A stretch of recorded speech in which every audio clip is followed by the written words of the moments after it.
Hello children, now let us study the development of the embryo. Now you all know that the embryo develops into the zygote and the development of the embryo is called as embryogenesis. Before this we have seen the development of the endosperm. The endosperm and the embryo, they develop simultaneously, but the development of the embryo, that is the embryogenesis, starts only after the certain development of the endosperm is completed.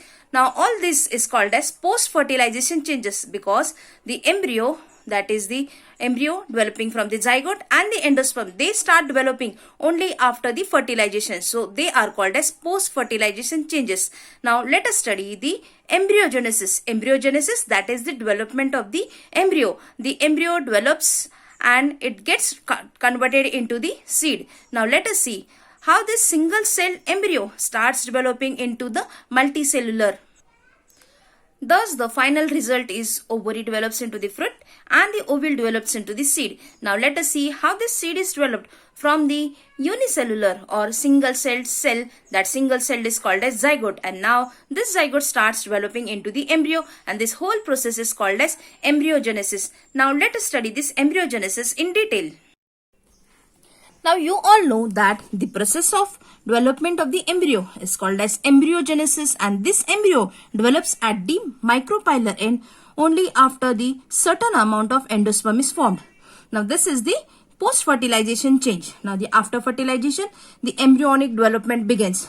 Now in this embryonic development, you can see that this is the zygote. First it is the single cell zygote. Now this single cell zygote starts dividing. First it forms the two-celled pro-embryo. Now as it forms the two-celled pro-embryo, you can see this is the two-cell structure. From this, one is the larger cell towards the micropylar end, that is the basal or the suspension. And another is the smaller cell. Smaller cell is towards the chalaza.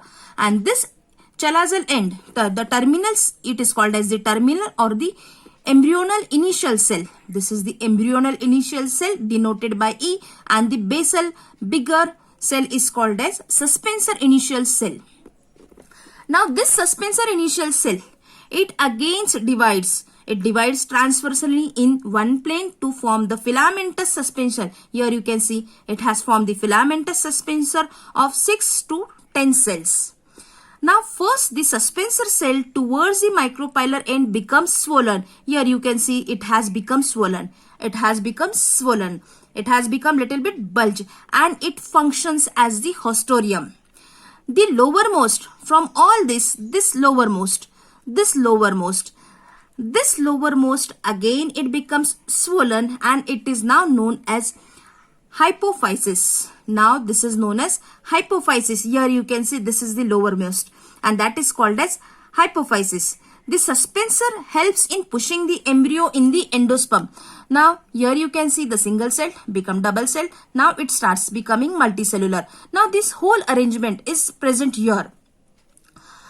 Endosperm and the embryo, they start developing simultaneously. Here you can see now this whole is the endosperm, and as we have seen before this endosperm that first develops in the nuclear way, that many nucleus are formed and later on it will form the cellular development. So this is the endosperm development. Now here we are studying the development of the embryo. Now this zygote, now that is getting converted into the multicellular embryo. Now this embryo, you can see that it is just getting pushed inside the embryo. It is because of this, it is getting pushed in the endosperm, and this endosperm is going to supply the nourishment. It is just the nutritive tissue. The embryonal initial undergoes 3 successive divisions. Now this embryonal initial, it undergoes 3 successive mitotic divisions to form the octant. Here you can see the 8-cell structure is formed. And the plane of divisions are at right angle to each other. And the lower tier of the 4 cells of the octant give rise to a hypocotyle and the radicle, whereas 4 cells of the upper tier form the plumule. The 4 cells of the upper tier form the plumule and the lower forms the radicle, and 1 or 2 cotyledons. 1 or 2 cotyledons means if there are 2 cotyledons, it is dicot, and if there is a single cotyledon, then you can say it is a monocotyledon. Now this arrangement, it is present here Further, you can see that the endosperm, first it was the nuclear division, now it has become the cellular division, that is the cell wall forms. As the embryo develops, it becomes bigger and bigger. By the time this endosperm, the nutritive tissue, is completely used up, and finally you find only the embryo is present. Now here, the hypothesis by the further division gives rise to a part of radicle and a root cap. Here you can see the part of the radicle and the root cap. It gives rise. Subsequently, the cells of the upper tier of the octant divides to form the heart-shaped cell. Now here it is the heart-shaped structure formed, and it has two lateral cotyledons or the terminal plumule. Further enlargement of the hypocotyle and the cotyledon results in the curvature. The embryo having the curvature. The curvature is formed and it results in the heart-shaped or the horseshoe-shaped structure.